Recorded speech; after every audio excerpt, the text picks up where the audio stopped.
स्वागत है अभय जी आपका।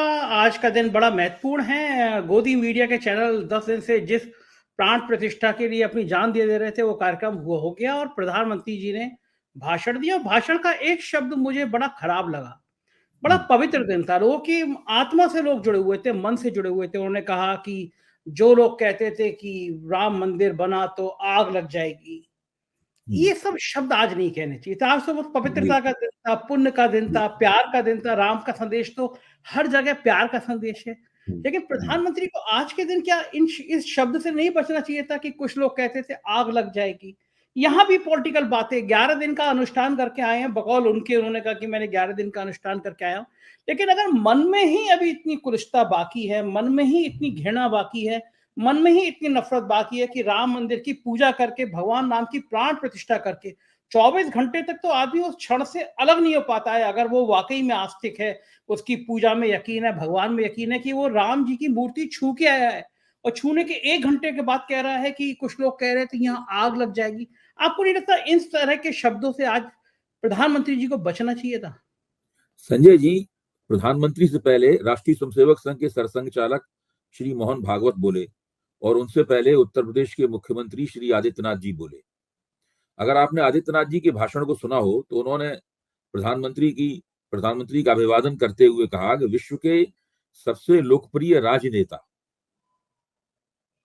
मतलब भारत के यशस्वी प्रधानमंत्री हैं, लेकिन विश्व के सबसे लोकप्रिय राजनेता, उन्होंने प्रधानमंत्री के लिए राजनेता शब्द का इस्तेमाल किया। जबकि हो क्या रहा था वहां पर, जो पीछे से टिप्पणियां आ रही थी, पीछे से कमेंट्री आ रही थी, उन कमेंट्री में उस कमेंट्री में कहा जा रहा था कि प्रधानमंत्री उनको उनको राजा विक्रमादित्य से उनकी तुलना की जा रही थी। प्रधानमंत्री की तुलना, मैंने पूरा कार्यक्रम देखा बहुत ध्यान से उसके सामने बैठकर, उनकी तुलना राजा विक्रमादित्य से की जा रही थी। और प्रधानमंत्री चूंकि धोती पहने हुए थे, आमतौर पर वो धोती नहीं पहनते हैं, वो चूड़ीदार पजामा या वैसा अलीगढ़ काट का पजामा पहनते हैं, तो उनसे कहा गया कि चूंकि वो धोती पहने हुए हैं तो आज बिल्कुल वो विक्रमादित्य सरीखे हैं। और पूरे कार्यक्रम में उनकी तुलना एक ऐसे राजा से की गई जो कि चक्रवर्ती सम्राट है, प्रधानमंत्री की तुलना। तो उन प्रधानमंत्री की अपनी शख्सियत वहां पर एक आध्यात्मिक व्यक्ति की शख्सियत नहीं थी, एक धार्मिक व्यक्ति की भी शख्सियत नहीं थी। उनकी शख्सियत एक राजनीतिक व्यक्ति की थी, प्रधानमंत्री की वहां पर। इसलिए उनसे ये अपेक्षा करना कि वो कोई राजनीतिक बात नहीं कहेंगे, ये तो हम लोगों की नादानी है। उन्हें तो राजनीतिक बात करनी ही थी। इसीलिए उन्होंने कहा कि लोग कहते थे कि राम मंदिर बनेगा तो आग लग जाएगी। आपने बिल्कुल सही जगह अपनी उंगली रखी, लेकिन मैं उसके कारण, मेरी समझ में उसका कारण आया, मैं उसके बारे में आपको कह रहा हूं। उन्होंने कहा कि आग लग जाएगी। तो अब इसमें आप देखने की बात क्या है, इस पूरे प्रकरण में प्रधानमंत्री का पूरा भाषण था, बड़ी तैयारी के साथ आए थे, तो मानना पड़ेगा। और मोहन भागवत भी पूरी तैयारी के साथ आए थे, आदित्यनाथ जी भी पूरी तैयारी के साथ आए थे। उनके भाषण, जो बात कहना चाहते थे, उन्होंने बड़ी सफाई से, बिना जबान लड़खड़ाए हुए, धारा प्रवाह रूप से, एक बार भी तीनों भाषणों में ऐसा नहीं लगा कि तीनों वक्ताओं ने बीच में कहीं कोई गूफ अप किया हो।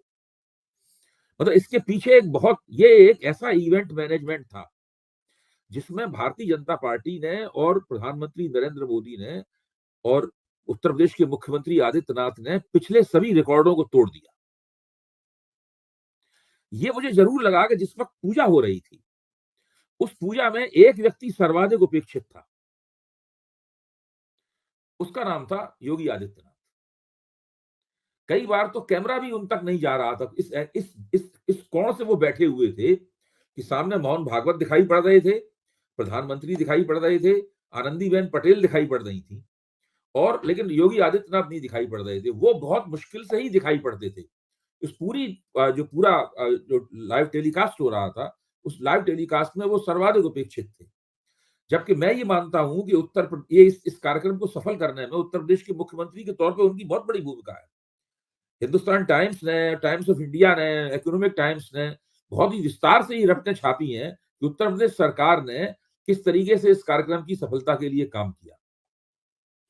लेकिन जितना श्रेय मुझे लगता है उनको मिलना चाहिए था, उतना श्रेय नहीं मिला। पूरा कार्यक्रम नरेंद्र मोदी केंद्रित था, पूरी तरीके से। सबसे ज्यादा समय तक बोले, मेरे ख्याल से सारे वक्ताओं को समय दिया गया था कि आप इससे ज्यादा समय नहीं बोलेंगे।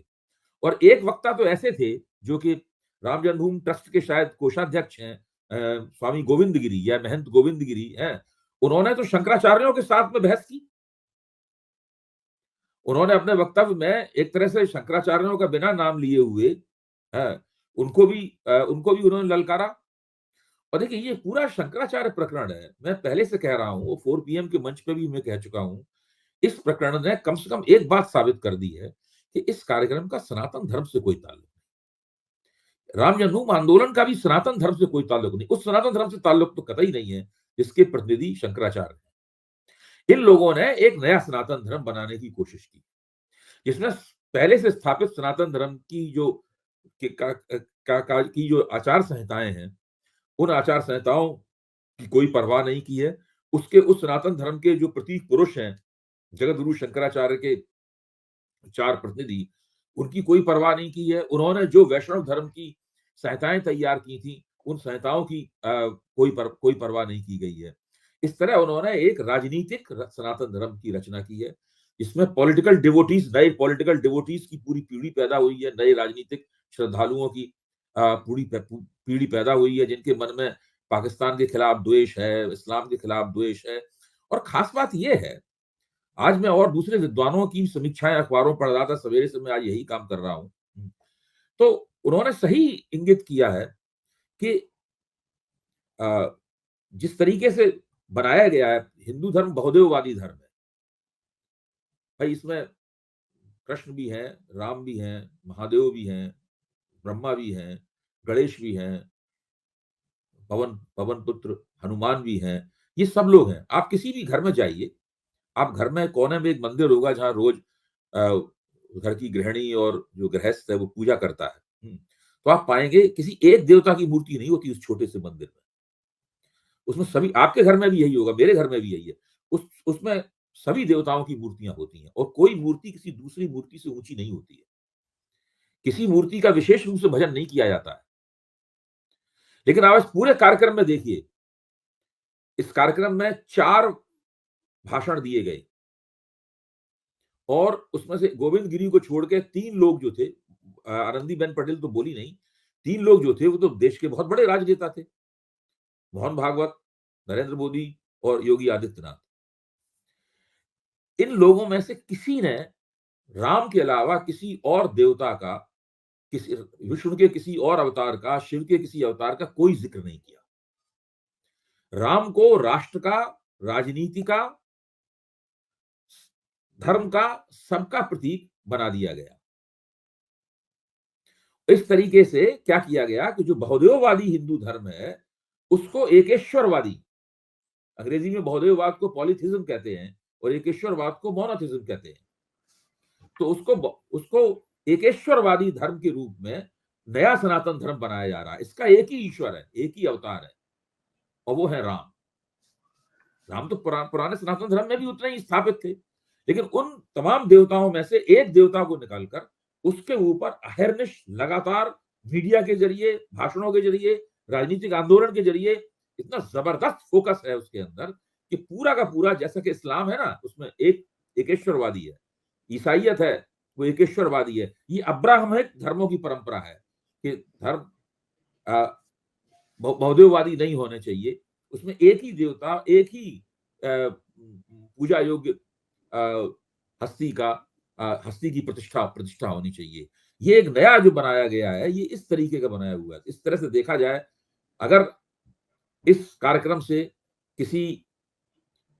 इस कार्यक्रम में राम लला के साथ साथ किसी नए राष्ट्र की आधारशिला भी अगर रखी गई है, जैसे कि वहां दावे किए गए, तो एक नए सनातन धर्म की आधारशिला भी रखी गई है, जिसका केवल एक ही ईश्वर है, एक ही अवतार है, एक ही देवता है।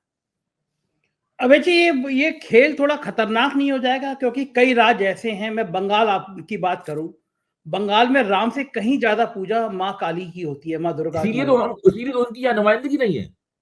देखिए, इस कार्यक्रम में उत्तर पूर्व की नुमाइंदगी नहीं है, इस कार्यक्रम में बंगाल की नुमाइंदगी नहीं है, इस कार्यक्रम में दक्षिण भारत की ना के बराबर नुमाइंदगी है। दक्षिण भारत की नुमाइंदगी के नाम पर केवल ये किया गया है कि काले पत्थर से राम की प्रतिमा बनवाई गई है, जो आमतौर पर उत्तर भारत में काले पत्थर से राम की प्रतिमा नहीं बनवाई जाती है, और जो प्रतिमा बनाने वाले जो शिल्पकार थे वो दक्षिण भारत के थे, तो उन्होंने काले पत्थर से राम की प्रतिमा बनाई है। इसके अलावा आपको आप पाएंगे कि इसमें दक्षिण भारत की कोई नुमाइंदगी नहीं है इसके अंदर। ये समूचे भारत की जिस तरह नुमाइंदगी होनी चाहिए थी। देखिए, भारत धार्मिक विविधताओं का देश है, इसको कौन नहीं जानता। अगर किसी भी, अगर आपको राजनीतिक आंदोलन राम के नाम पे चलाना था, आपने चलाया, ठीक है, कोई बात नहीं, लेकिन जब आप राम का मंदिर बना रहे हैं उस वक्त तो कम से कम आपको उन तमाम धार्मिक विविधताओं की परवाह करनी चाहिए थी और सुचिंतित तरीके से पहले से योजना बनाकर उन तमाम विविधताओं की वहां पर नुमाइंदगी की जानी चाहिए थी। वो नुमाइंदगी वहां पर नहीं की गई। इसीलिए मैं कह रहा हूं कि ये एक नए सनातन धर्म की स्थापना है। इसमें जो शैव परंपरा है, जो शाक्त परंपरा, अब बाद में शैव परंपरा को वो कुबेर टीले पे जाके उन्होंने शिव की आराधना कर ली, प्रधानमंत्री ने राम मंदिर में वहां प्राण प्रतिष्ठा के बाद लोग कुबेर टीले पे गए, उस कुबेर टीले के मंदिर को भी इन लोगों ने नया बनाया है, वहां जाकर शिव की आराधना कर ली उन्होंने। लेकिन वो जो राम मंदिर है, जिसको एक भारत का नया तीर्थ, नया मक्का या नया रोम या नया वेटिकन कहा जा रहा है राष्ट्रीय स्वयंसेवक संघ के पैरोकारों द्वारा, और उनके खुद के द्वारा जो कहा जा रहा है, वो वहां पर ही विभिन्न जो जो हिंदू धर्म की आंतरिक विविधता है, इसीलिए हिंदू धर्म को विविध और ग्रहणशील कहा जाता है। तो वो उसमें पूजा पद्धतियों की बहुलता है, परिधान की बहुलता है, माथे पे जो आप तिलक लगाते हैं उसकी भी बहुलता है। आप देखिए, जो ऐसा तिलक लगाया जाता है वो वैष्णवों का है, ऐसा लगाया जाता है वो शैवों का है, जो बिंदी के रूप में लगाया जाता है वो शाक्त का है। तो ये इन सब बातों का ध्यान रखना चाहिए था, लेकिन ऐसा ना करके एक राजनीतिक जिद में इस कार्यक्रम को किया गया और उसी लिए इसके अंदर बहुत सारे आपको भारत की जो धार्मिक विविधता है उसके अभाव दिखते हैं। अब जी एक बात और बताइए कि वहां पे राष्ट्रपति को नहीं बुलाया गया, मोहन भागवत को बुलाया गया। मोहन भागवत किस हैसियत में वहां बैठे थे, वो कौन है? देखिए, ये सवाल आप पहले भी उठा चुके हैं और भी कई मित्रों ने ये सवाल उठाया है और ये सवाल उठाना जायज है।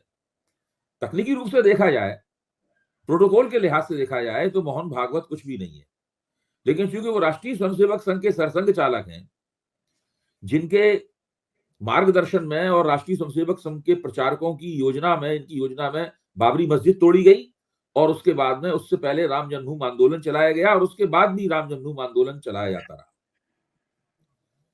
मोहन भागवत एक तरह से देखा जाए तो भारत के अनऑफिशियल, अनधिकृत मार्गदर्शक हैं, या आप कह सकते हैं कि वो भारतीय राष्ट्र के मेंटर इन चीफ हैं। ये नया शब्द निकाल दिया आज आपने, Mohan Bhagwat mentor in chief हैं, इसीलिए वो वहां पे बैठे हुए थे बगल में।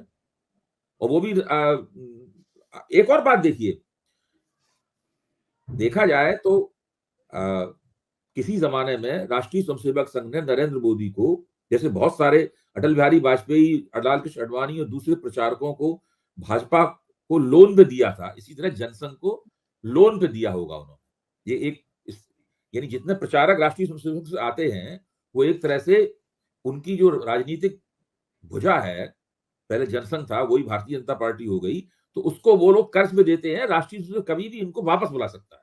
ये तकनीकी इंतजाम है दोनों के बीच में, जितने संगठन मंत्री होते हैं जो भी हैं। अगर राष्ट्रीय स्वयंसेवक संघ कहे कि भाई नरेंद्र मोदी आप वापस आ जाइए संघ में, हम आपको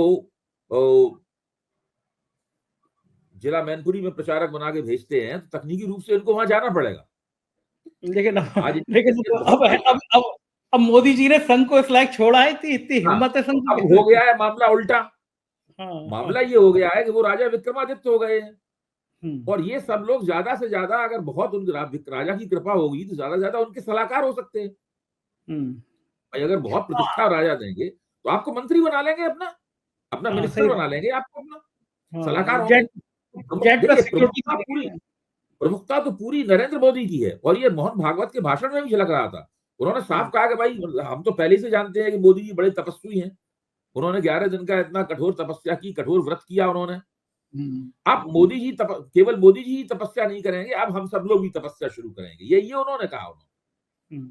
तो एक तरह से राष्ट्रीय स्वयंसेवक संघ ने मोदी जी की जो प्रमुखता है उस प्रमुखता को स्वीकार कर लिया है। ये संघ के जीवन में, उनके इतिहास में पहली बार हो रहा है कि संघ ने अपने ही द्वारा बनाए गए एक प्रचारक को, अपने ही हम्म, द्वारा भाजपा में भेजे गए एक प्रचारक की अधीनता, उसकी महत्ती स्वीकार कर ली।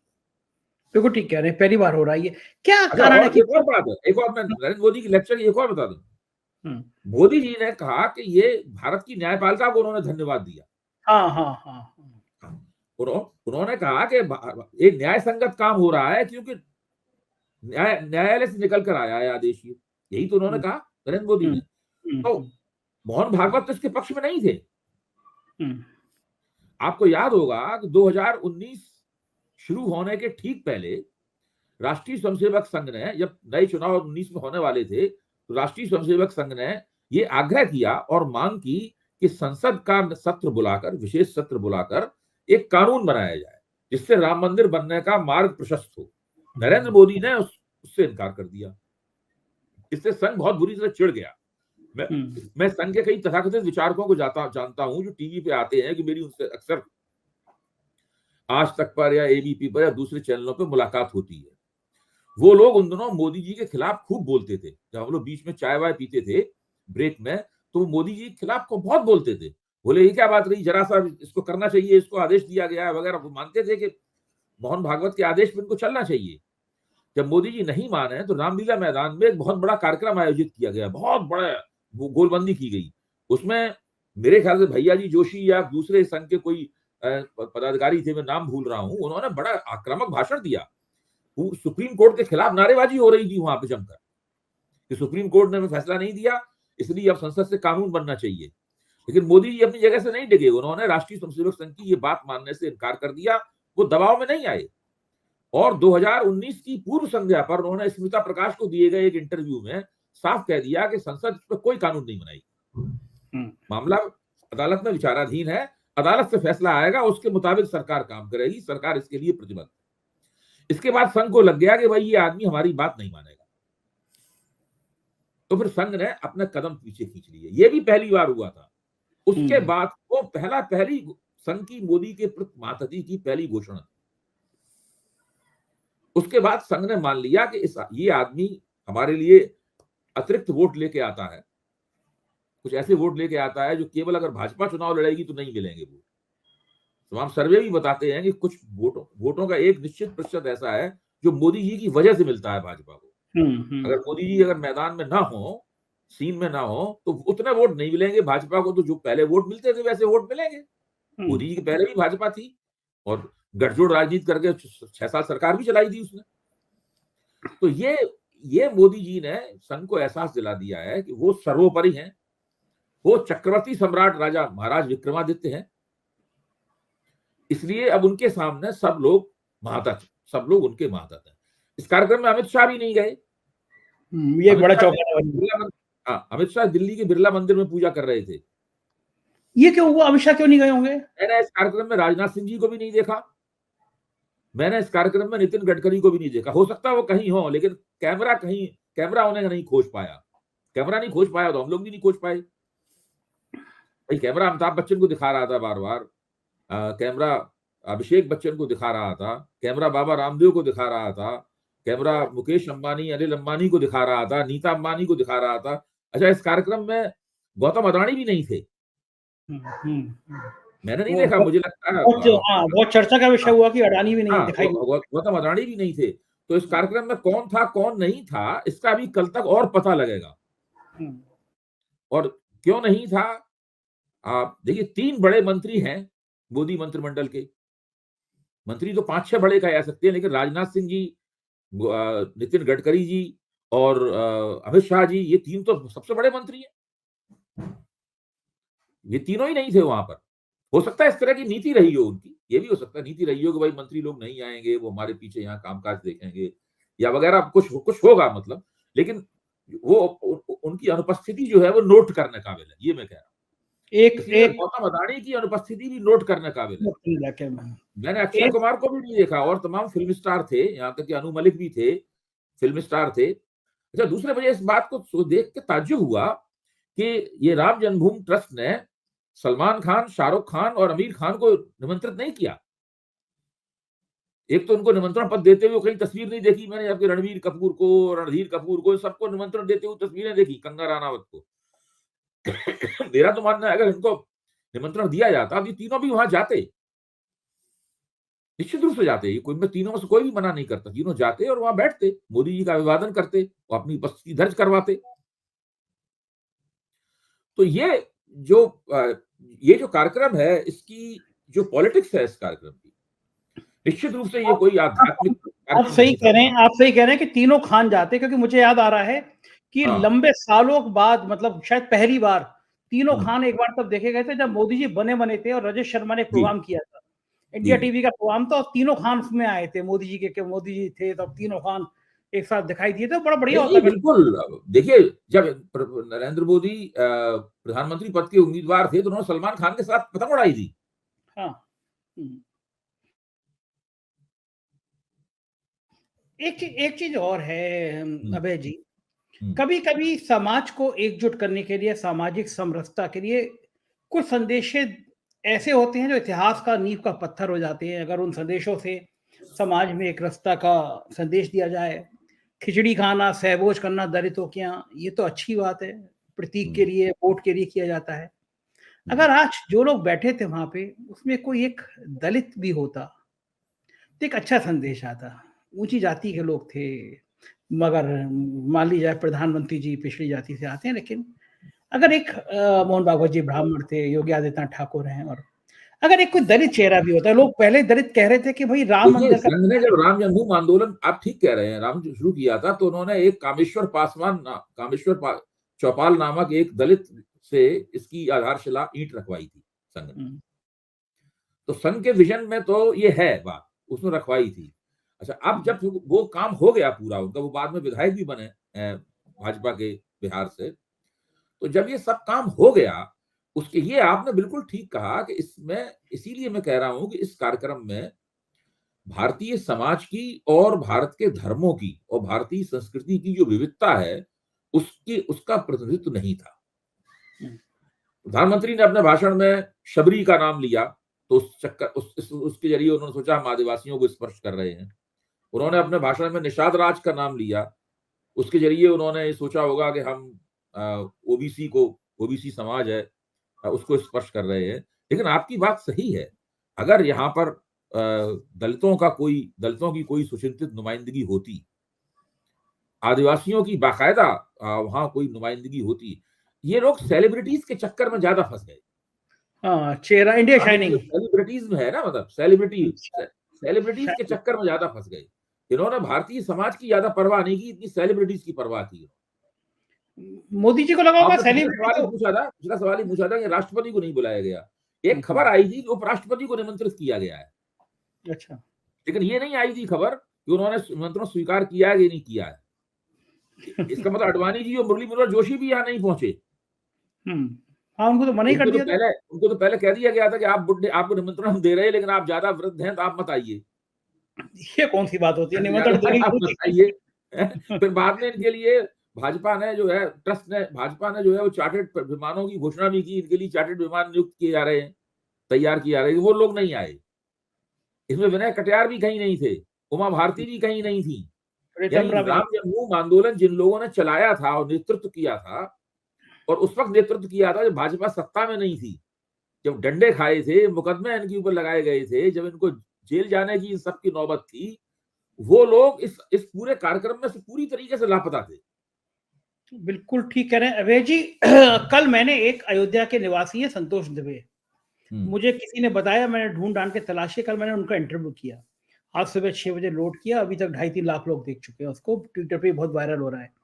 संतोष दुबे अयोध्या के मूलवासी हैं, और वो पक्के विश्व हिंदू परिषद के उस समय के नेता थे, कार्यकर्ता थे। विश्व हिंदू परिषद या नहीं कहूंगा मैं, बल्कि हिंदूवादी नेता थे। और जो शहीद गली है जिसमें ये गोली कांड हुआ, उसमें वो सबसे आगे रहने वाले लोगों में से थे। और कल उन्होंने इंटरव्यू में ऑन कैमरा मुझसे कहा कि जितने बड़े बड़े नाम जो हम लोगों ने किया, रितंबरा और उमा भारती, इन सबको आश्रम में 15 मिनट, उनको पता था कि गोली चलने वाली है, 15 मिनट पहले इन सब बड़े नेताओं को अंदर आश्रम में भेज दिया गया था। ये लोग वहां मौके पे नहीं थे, गोली चलने से पहले।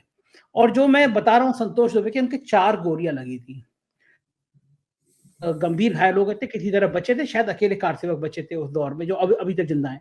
फिर वो जो बाबरी मस्जिद का विध्वंस हुआ तो उस गुंबद में सबसे ऊपर थे, और अचानक गुंबद गिरा, उनकी 17 हड्डियां टूटी थी। फिर उन्होंने प्रण लिया कि जब तक राम मंदिर बन नहीं जाएगा, राम जी भगवान राम का घर नहीं बन जाएगा, अपना घर नहीं बनवाऊंगा। 35 साल से उन्होंने 33 साल से अपना घर नहीं बनवाया है। तो कल वो मुझसे इंटरव्यू बात करते करते अभय जी 3-4 बार रोए। आपको समय मिले तो देखिएगा, इंटरव्यू है मेरे यूट्यूब पे। और उन्होंने कहा कि जिस अयोध्या की परिकल्पना की थी, जो अयोध्या का पौराणिक रूप है, वो रूप तो खत्म हो गया। अयोध्या की जमीनें गुजरातियों ने खरीद ली, और यहां तक बताया कि जो मंदिर के पास साइकिल का ठेका है, वो ठेका तक गुजरातियों ने को दे दिया गया। और ऐसे अयोध्या में टेंट सिटी लगाई गई है, एक गुजरात की कंपनी है अभय जी, बनारस में भी टेंट सिटी का काम उसको बना, अयोध्या में भी उसको, और उसका शेयर एक साल में 300% बढ़ गया। तो संतोष द्विवेदी जो कार सेवक, ओरिजिनल कार सेवक थे, उन्होंने कहा कि जो मूल कार सेवक थे वो गायब हैं। और उन्होंने ये भी कहा कि जिस समय गोली चली, उस समय बाद में पता चला हम लोगों को कि गोली चलाने का आदेश तत्कालीन मुख्यमंत्री मुलायम सिंह यादव के सचिव नृपेंद्र मिश्रा ने दिया था। और बोले हमारा तो दिल तो दुखी हो जाता है, वो नृपेंद्र मिश्रा राम मंदिर जन्मभूमि के ट्रस्ट हैं, जो समय के अध्यक्ष हैं, जो उस समय मुलायम सिंह के सचिव थे। और उन्होंने चंपत राय पे भी इतने गंभीर गंभीर आरोप लगाए कि पिछले चंदे का, शिलाओं का, और कह रहे ओरिजिनल, जो आप कह रहे हैं कि ओरिजिनल जिन्होंने कार सेवा की, उनको तो निमंत्रण भी नहीं दिया गया कि जिसमें 4 गोली लगी, 17 हड्डी टूटी, कि वो तुम कार्यक्रम में भी आ जाओ। नहीं आप ठीक कह रहे हैं। मैं तो अभी ये तो भाई, ये तो खुद ही कह रहे हैं कि ये कार सेवक थे, अपनी कुर्बानी बता रहे हैं। लेकिन जो बड़े बड़े नेता हैं, जिनका मैंने अभी जिक्र किया, जिनको सबको ही जानता है, वो लोग भी सीन से पूरी तरीके से नदारद हैं। कोई भी नहीं है। देखिए, ये पूरा कार्यक्रम नरेंद्र मोदी की शख्सियत के इर्द गिर्द ही था पूरी तरह। उन्हीं को फोरग्राउंड कर रहा था, उन्हीं के ऊपर सारा फोकस, प्रकाश उन्हीं के ऊपर था। उन्हीं को सारी बहुत बड़े बड़े राम के जो आदम का चित्र थे, उनके बगल में नरेंद्र मोदी का आदम का चित्र, ऐसी कई आपको जगह मिल जाएगी जहां इस तरह के लगे हुए हैं। राम, मोदी को राम का प्रतिनिधि बनाना, या राममय बताना, या राम के समांतर रखना, वो चित्र तो आपको याद ही है कि मोदी खुद रामलला का हाथ पकड़ के ले जा रहे हैं, बाद में वो चित्र डिलीट कर दिया गया, वो पूरा क्लिप डिलीट कर दिया गया। वो सब चीजें तो रिकॉर्ड पे हैं ही। तो ये एक व्यक्ति को भारत का चक्रवर्ती सम्राट बनाने के लिए आयोजित किया गया कार्यक्रम था, जिसको देश की प्रतिष्ठा, इतिहास, धर्म और आध्यात्म से जोड़ने की कोशिशें हुई हैं, और मीडिया के जरिए आगे भी होती रहेंगी। अब आप देखिए, इसका मुख्य मकसद तो मैं हमेशा से कहता हूं और अभी भी कह रहा हूं, इसका मुख्य मकसद यही है कि 2019 में जिस क्षेत्र में इनको 91% का स्ट्राइक रेट मिला था, वो फिर से प्राप्त हो जाए, थोड़ा बढ़ सके तो बढ़ जाए। ये इनका, हाँ, ये इनका मई तक लगातार, इसीलिए मुतवातिर लोगों के दर्शन कराए जाएंगे, इसीलिए राम मंदिर खुलने का समय बढ़ा दिया गया है। और वो सुबह 4 बजे रामलला को जगाया जाएगा, और उसके बाद 8 बजे तक वो दर्शन के लिए तैयार कर दिए जाएंगे, और 8 बजे सुबह से दर्शन शुरू हो जाया करेंगे। इनकी पूरी कोशिश है कि अप्रैल तक 2.5, 3, 4 या 5 करोड़ लोगों के दर्शन कराए जाएं। और उसके उसके रामलला की मूर्ति को लेकर, उस पूरे प्राण प्रतिष्ठा के कार्यक्रम को लेकर अभी देखिए और ज्यादा प्रचार कार्य होगा। वो सब जगह जगह जगह ये सब चीजें दिखाई जाएंगी, देहातों वगैरह में भी दिखाई जाएंगी। बहुत बड़े पैमाने पर ये एक राजनीतिक जनसंपर्क कार्यक्रम है, बड़े पैमाने का, जिसको चलाकर पूरी कोशिश ये है कि बालाकोट स्ट्राइक से 2019 के अंदर जो उछाल प्राप्त हुआ था मोदी को, उस तरह का उछाल अयोध्या उत्सव से प्राप्त हो। और ये इलाका, जिस इलाके में 91% स्ट्राइक से मोदी जी को पूर्ण बहुमत प्राप्त हुआ, वो फिर से प्राप्त हो। तो ये उद्देश्य प्राप्त करने की कोशिश की जाएगी। ये अलग बात है कि इस बार थोड़ी मुश्किल ज्यादा है, बिहार में मुश्किल ज्यादा है, महाराष्ट्र में मुश्किल ज्यादा है, कर्नाटक में मुश्किल ज्यादा है। मतलब ये कम से कम 3 प्रांत तो ऐसे हैं ही जहां पर 91 स्ट्राइक रेट मिलना बहुत मुश्किल लग रहा है, लगभग असंभव लग रहा है। तो वो कितना सफल होगा अयोध्या उत्सव, इसका राजनीतिक मकसद कितना सफल होगा, ये मई में पता चलेगा। अच्छा, बस आखिरी सवाल अभय जी, मैं केवल 2 राज्यों की बात करता हूं कि अगर उत्तर प्रदेश में समाजवादी पार्टी और कांग्रेस का गठजोड़ होता है, बिहार में नीतीश, लालू और कांग्रेस एक जगह रहती है, तो उत्तर प्रदेश और बिहार में क्या भाजपा को उतना स्ट्राइक रेट मिल जाएगा पिछली बार की तरह? देखिए, बिहार में तो नहीं मिलेगा, बिहार में तो नहीं मिलेगा, महाराष्ट्र में भी नहीं मिलेगा, कर्नाटक में भी नहीं मिलेगा। तेलंगाना में भी सीटें कम हो जाएंगी। तेलंगाना में 3 या 4 सीटें जीती थी, मुझे मुश्किल 4 लगता है। उड़ीसा में 8 सीटें जीती थी, अब लोग कह रहे हैं 3 या 4 ज्यादा बीजेपी नहीं जीत सकती, वहां भी उतनी कम होंगी। उड़ीसा के लोगों से है मेरी जान पहचान, उससे बातचीत होती है। उत्तर प्रदेश में मुझे लगता है कि जब तक मायावती इस गठजोड़ में शामिल नहीं होंगी, तब तक भाजपा की स्थिति ज्यादा अच्छी रहेगी। बिल्कुल, बिल्कुल, अब वो कैसे होंगी, क्या होंगी, अभी मायावती बहुत दबाव में है। मनोवैज्ञानिक युद्ध चल रहा है मायावती के खिलाफ, उधर नीतीश के खिलाफ चल रहा है मनोवैज्ञानिक युद्ध, उधर उद्धव ठाकरे के खिलाफ। देखिए, भाजपा के मनोवैज्ञानिक युद्ध के 3 सबसे बड़े निशाने हैं। बिहार में नीतीश कुमार, महाराष्ट्र में उद्धव ठाकरे और उत्तर प्रदेश में मायावती। अगर इन तीनों नेताओं को भाजपा ने प्रबंधित कर लिया तो भाजपा की बल्ले बल्ले है। अगर इस मनोवैज्ञानिक युद्ध को इन लोगों ने काट दिया तो भाजपा को 2024 में काफी मुश्किलों का सामना करना पड़ेगा, वो चाहे कितना भी बड़ा अयोध्या उत्सव करवा। बिल्कुल, बिल्कुल ठीक है। बहुत बहुत शुक्रिया अभय जी, आपने आज इतना समय दिया और हमें विस्तार से समझाई पॉलिटिक्स मंदिर की।